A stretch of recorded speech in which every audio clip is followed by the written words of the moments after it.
Hello friends, this is Varsha. Welcome back to my channel.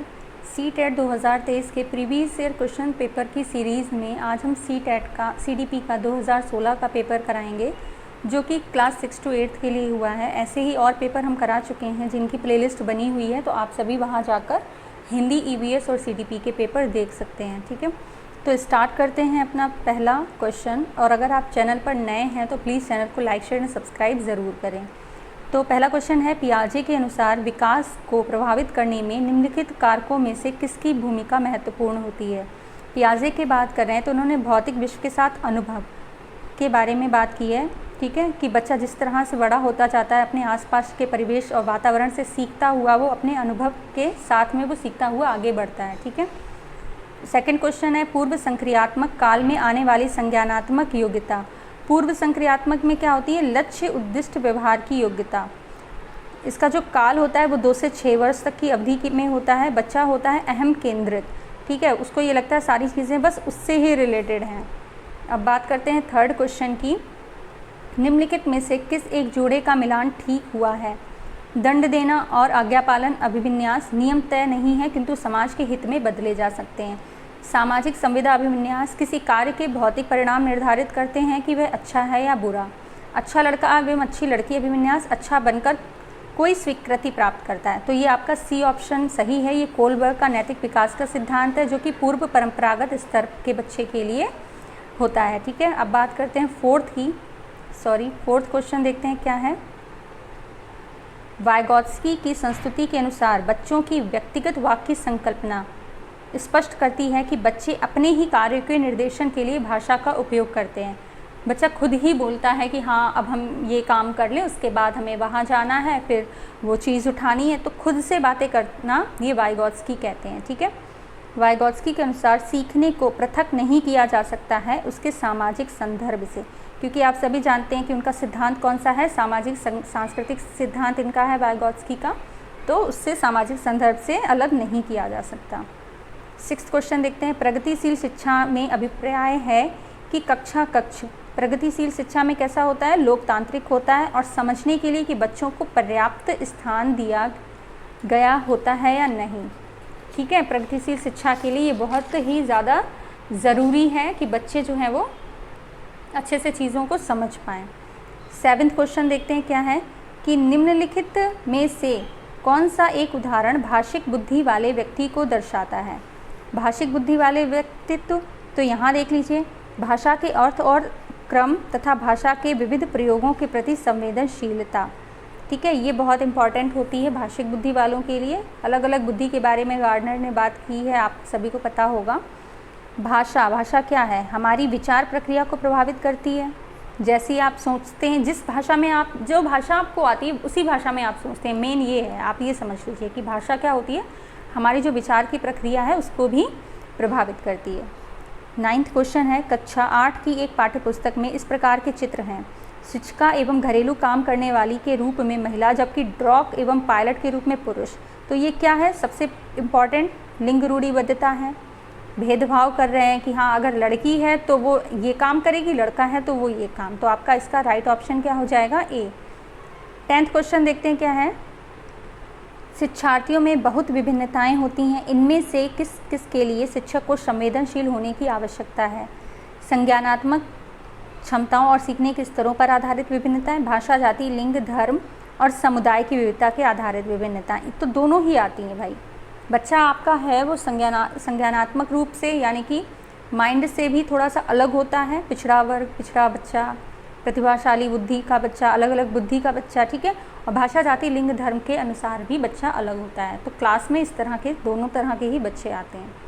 बात करते हैं 11 की। 11 क्वेश्चन देखिए क्या कह रहा है, केवल कागज़ पेंसिल जांच द्वारा आकलन। केवल, तो क्या होगा? केवल वाला आकलन को सीमित कर देता है। ठीक है, आपको सिर्फ क्या करना है, कागज़ पेंसिल द्वारा ही नहीं, आपको बच्चे का जो विकास हो रहा है क्लास में उसके हर एक पक्ष को ऑब्जर्व करना है। ठीक है, 12th क्वेश्चन देखते हैं क्या है कि माध्यमिक विद्यालय की कक्षा में शिक्षिका के पास एक बधिर बच्चा है। उसके लिए यह महत्वपूर्ण है कि वह बच्चे को उस स्थान पर बैठाए जहां से वह शिक्षिका के होंठ और चेहरे का भाव साफ तौर पर देख सके, क्योंकि बधिर बच्चा जो सुन नहीं सकता वो क्या करता है, होठों से और उसके चेहरे के हाव भाव एक्सप्रेशन से ही समझ पाता है कि जो टीचर है वो क्या कह रही है। ठीक है, 13 क्वेश्चन देखते हैं। एक शिक्षिका समाज के वंचित वर्ग के बच्चों की आवश्यकताओं और प्रभावपूर्ण तरीके से पूरा कर सकता है। कक्ष में प्रत्येक बच्चे की आवश्यकता अनुसार अपना शिक्षण कौशल अपनाकर, बच्चे अलग अलग तरह के आते हैं, आपको अलग अलग शिक्षण विधियाँ ही यूज़ करनी होंगी, तभी आप पूरे क्लास में बच्चों को समझा पाएंगे। ठीक है, 14 क्वेश्चन देखते हैं क्या है। अधिगम अनियोग्यता वाले बच्चे कैसे होते हैं? अधिगम के कुछ बच्चों से संघर्ष करते हैं। ठीक है, किसी को डिस्ग्राफिया होती है, किसी को डिस्लेक्सिया होती है, किसी को डिसकैलकुलिया होती है, तो अलग अलग चीज़ें होती हैं, अलग अलग एबिलिटीज़ होती हैं, तो उनके अलग अलग पक्षों से वो संघर्ष भी करते हैं। ठीक है, 15 क्वेश्चन देखते हैं क्या है। शिक्षक बच्चों को सृजनात्मक विचारों के लिए उनके प्रत्यास्मरण आधारित प्रश्न पूछना चाहिए शिक्षकों को, जिससे बच्चे क्या हो, प्रोत्साहित हों। ठीक है, 16 क्वेश्चन देखते हैं। विशेष आवश्यकताओं वाले बच्चों से व्यवहार करने के लिए निम्नलिखित दार्शनिक दृष्टिकोणों में से किसका अनुसरण किया जाना चाहिए? तो विभिन्न अलग अलग बच्चे आ रहे हैं, तो आप क्या करेंगे, उन्हें समावेशी कक्षा का और नियमित विद्यालयों में अध्ययन करने का अधिकार प्राप्त कराएंगे। ठीक है, 17 क्वेश्चन देखते हैं। भाई विभिन्न बच्चे, विशेष आवश्यकता वाले बच्चे भी समावेशी कक्षा में बैठ सकते हैं ना। तो अधिगमकर्ता केंद्रित विधि का आशय क्या है? वे विधियाँ जो अधिगम में अधिगमकर्ता की अपनी पहल तथा प्रयास सम्मिलित होते हैं। ठीक है, अधिगमकर्ता कौन होता है? बच्चा।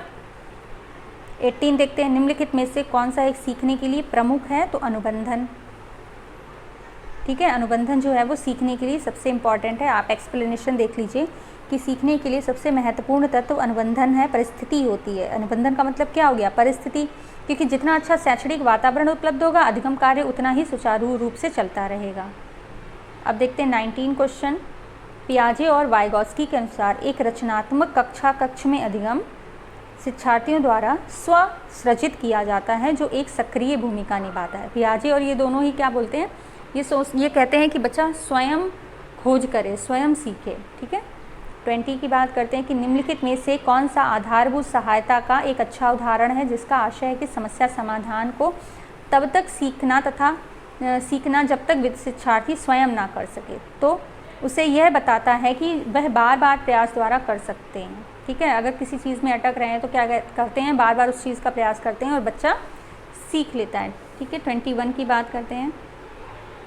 आपकी कक्षा में सीखने की विविध शैलियाँ वाले बच्चे हैं, उनका आकलन करने के लिए आप उन्हें विविध प्रकार के कार्य और परीक्षण देंगे, जिससे क्या होगा कि आप बच्चे को अच्छे से समझ पाएंगे कि वो कौन कौन से कार्य कर रहा है, तो उसकी बुद्धि किस तरह से है। ठीक है, 22 देखते हैं।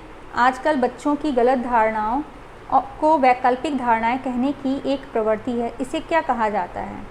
पहचानना कि बच्चे सोच सकते हैं और उनकी सोच प्रौढ़ों से भिन्न होती है। ठीक है, कि बच्चे सोच सकते हैं लेकिन उनकी जो सोच है वो और जो बड़े लोग हैं उनसे भिन्न होती है। ठीक है, 23 देखते हैं।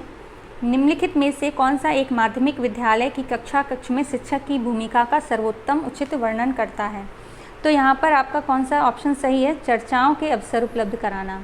माध्यमिक विद्यालय में कक्ष में शिक्षक की एक सशक्त भूमिका होती है। ठीक है, तो जितने ज़्यादा आप उनको अवसर उपलब्ध कराएंगे, बच्चा उतना ही ज़्यादा अच्छे से सीख पाएगा। 24 अभिप्रेरणा और अधिगम के बारे में निम्नलिखित में से कौन सा एक कथन सही है?